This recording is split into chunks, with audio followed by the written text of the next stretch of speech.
Hello friends, welcome to happy home. இன்றைக்கி நம்ம கத்திரிக்காய் ஃப்ரை தாங்க பார்க்க போகிறோம். எப்படி பண்ணலான்னு பார்க்கலாங்களா?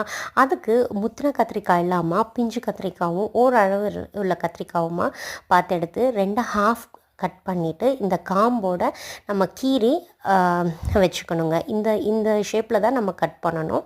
அதுக்கப்புறமா ஒரு சாட்டியில் நம்ம வந்துட்டு கத்திரிக்காவை ஆட் பண்ணி மிளகாப்பொடி, மஞ்சப்பொடி, உப்பு 3 ஐட்டம் தாங்க.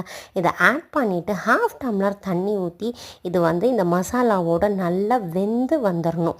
அதாவது இந்த பதத்துக்கு நம்ம நல்லா வெந்து வந்ததுக்கப்புறம் அதை ஒரு பிளேட்டில் தனியாக எடுத்து வச்சுட்டு அந்த சட்டியை நல்லா வாஷ் பண்ணிவிட்டு அதுக்கப்புறமா ஆயில் ஊற்றிட்டு இந்த வேக வச்ச அந்த மசாலா கத்திரிக்காய் இருக்கு இல்லைங்களா, அதை நல்லா எண்ணெயில் போட்டு பொரித்து சூப்பராக ஃப்ரை ஆகிடுங்க. மணமாக இருக்கும். இதை பொரித்து பாருங்கள், வீடே கம கம கமன்னு இருக்கும்.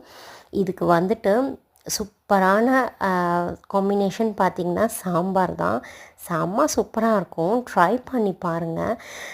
இது வந்து எங்களுடைய பழைய ட்ரெடிஷ்னலான ஒரு ஃப்ரை தாங்க. இது ட்ரை பண்ணி பார்த்துட்டு எனக்கு கமெண்ட் பண்ணுங்கள். நாளைக்கு ஒரு vlogல பார்க்கலாம். பாய்.